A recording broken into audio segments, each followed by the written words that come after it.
Revista PH News. Oferecimento Minds, o inglês de verdade.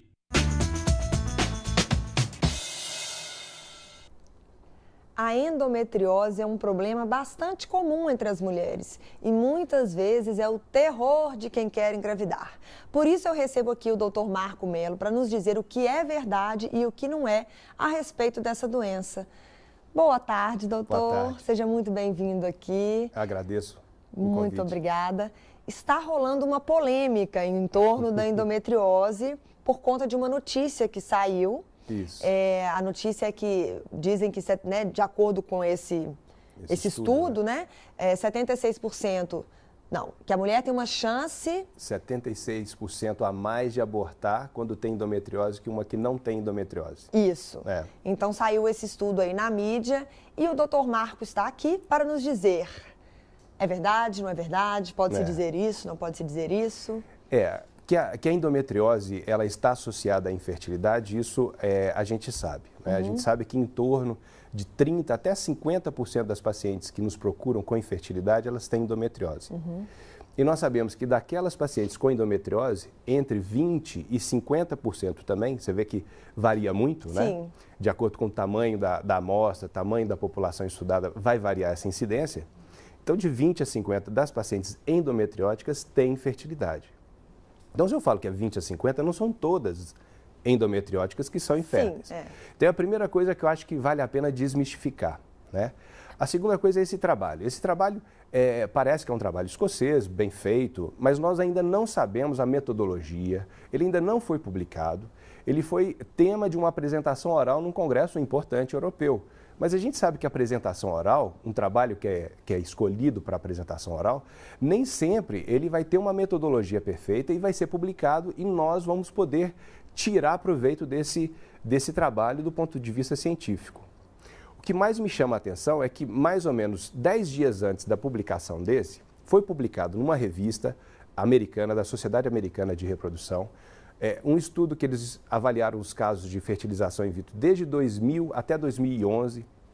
São mais de 1 milhão de casos estudados, em que eles comparam pacientes inférteis por endometriose e sem endometriose. Eles pegaram até um grupo que a infertilidade era por causa do marido.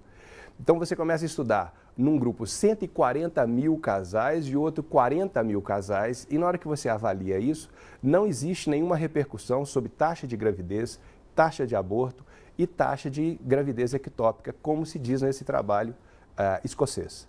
Ou seja, de acordo com esse estudo, né, dos Estados Unidos... Que é publicado, sério, a gente pode levar em consideração, esses resultados não se aplicam, né? Não se pode fazer essa relação. Não se pode. E a gente tem que ter extrema cautela quando a gente leva um assunto desse, um dado desse, que é terrível. Imagina que a paciente endometriótica, ela já é rotulada na cabeça que ela é infértil, né? Depois ela recebe o outro que ela é pitizenta, né? Porque ela tem muita dor, então ela cai, então ela já é pitizenta. E agora, na hora que ela consegue fazer um tratamento e engravidar, ela recebe o rótulo que você vai abortar, porque você tem 76% a mais de chance do que eu de abortar. Então, é uma carga emocional numa paciente imensa, que a gente tem que ter muita responsabilidade. Quando a gente dá uma notícia, né? A gente tem que pensar que do outro lado tem uma pessoa, tem um ser humano que vai receber para bem ou para mal, né? E que, inclusive, o psicológico também pode ajudar, não, claro. Né? Piorar essa questão da infertilidade ou não, né? Eu falo que o estresse, a angústia, ela não causa infertilidade, né? Se a gente for olhar, ser grosseiros aqui, né? Aquela menina que ela é violentada diariamente pelo padrasto, ela engravida do nosso querido amigo, então é né? outro mito? É outro mito. Estresse? Agora, ela mina a paciente emocionalmente. A angústia, a depressão, ela mina. Então, por exemplo, se eu não sou infértil e eu tenho relação sexual no meu período fértil todo mês, eu tenho 20% de chance de engravidar por tentativa. Ao longo de um ano tentando... Já é difícil, 20%, né? Já é difícil. Ao longo de um ano, eu subo a minha possibilidade para 80%.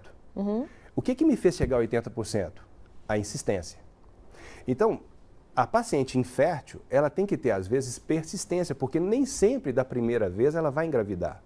Se ela entra em depressão com um beta negativo, com um teste de gravidez negativo de cara, ela abandona o tratamento. E aí, então, ela comprometeu a fertilidade dela. Sim. Porque ela precisa de um tratamento, só que ela está esgotada emocionalmente e ela não consegue dar seguimento. Ou seja, não existe uma relação direta com o estresse, mas às vezes uma consequência em função do desânimo, aí ela acaba abandonando. Claro.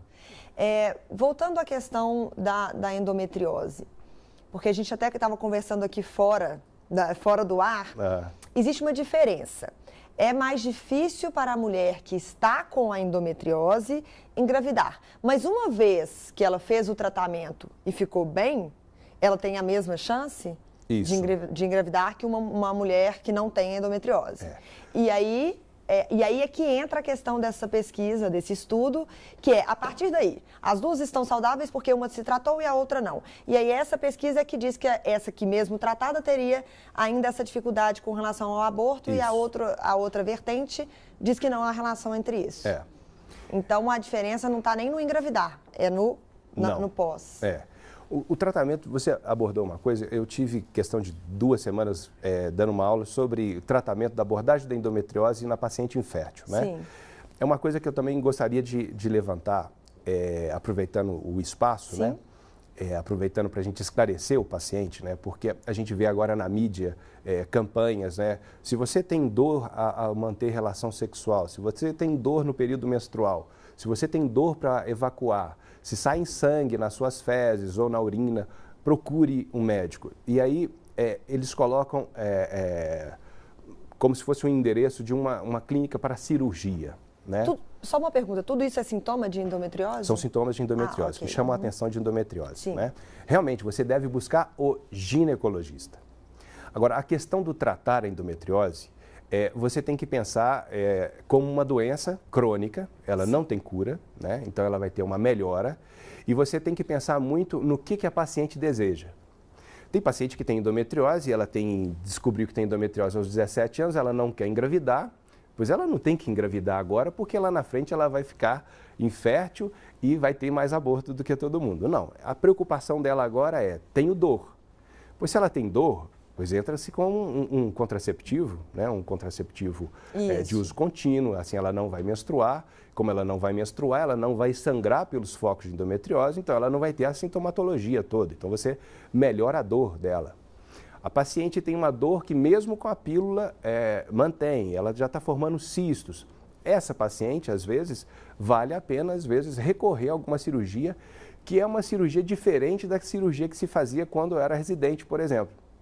Naquela época, você era extremamente agressivo, você via os focos de endometriose e você saía cauterizando, queimando todos os focos e retirando todos os focos, pensando que você estaria tratando a paciente. Sim. Os trabalhos mostraram que a taxa de recidiva é a mesma coisa, então você não deve ser agressivo, pelo contrário. Você deve, na sua cirurgia, dirigir-se aos sintomas. Então, eu tenho dor para evacuar e tenho um nódulo de endometriose no intestino, pois então trata-se esse nódulo. Para esclarecer, então, a endometriose não necessariamente fica apenas ali no útero. Não, ela pode se espalhar. Ela pega a pelve.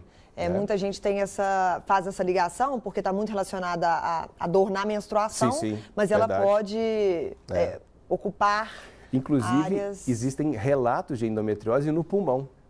Sério? Eu tive uma paciente 2 anos atrás, que durante um tratamento de reprodução assistida, né, a gente estava induzindo a ovulação dela, ela teve um sangramento dentro da pleura no foco de endometriose. Ela teve que ser internada para retirar o sangue de dentro do tórax. É uma via de disseminação extremamente controversa, né? Quando você fala em fisiopatologia, né, na origem da doença, a que é mais aceita hoje em dia é a menstruação retrógrada. Imagina que o útero, né, é a minha mão, então na hora que você tem a menstruação, o útero contrai, o que dá a cólica, e expulsa o sangue para baixo. Né? Só que tem mais 2 buraquinhos aqui, que são os buraquinhos da trompa, né? Então, na hora que ele comprime e sai o sangue por baixo, a menstruação vai pela trompa também e cai dentro do abdômen. E aquelas pacientes que têm uma tendência genética de uma permissividade para essas células implantarem, multiplicarem, elas vão ter endometriose. A grande maioria da população, não. Essas células caem e elas são fagocitadas, elas são digeridas pelo sistema de defesa do nosso corpo. Então, a paciente não vai ter endometriose, a maioria das mulheres, né? Mas existe uma teoria que é uma teoria de disseminação hemática, ou pela corrente sanguínea. Isso. Pequenas células do endométrio, eles podem cair na corrente sanguínea e implantar em outro local. Tá. É a teoria, por exemplo, para explicar uma endometriose no pulmão. Bom, você disse que não tem cura, mas tem como evitar? Não, é Também uma não. tendência genética, né? Ou A seja, maioria dos trabalhos a hoje questão é mostra tratamento mesmo. você tem que controlar os sintomas e não entrar em pânico, né? Eu gostaria hoje muito de pedir para que as mulheres com endometriose não entrem em pânico, né? Principalmente por causa dessa última notícia, e que desmistifique, que tire esse medo que a paciente endometriótica, a gente tinha esse medo, né? A minha aula, quando eu dei lá, os 3, 4 primeiros slides eu fiz como se a gente estivesse ainda no final da década de 90, no início de 2000, que a gente falava que os focos de endometriose provocam reações inflamatórias no corpo dessa mulher. Então vão células inflamatórias para lá. Essas células inflamatórias produzem radicais livres, anticorpos que vão afetar os espermatozoides, que vão afetar a qualidade dos óvulos. E hoje em dia a gente está vendo que não é assim, né? Então, hoje o meu conselho tem endometriose? Tá. Quer engravidar? Vamos tratar, né?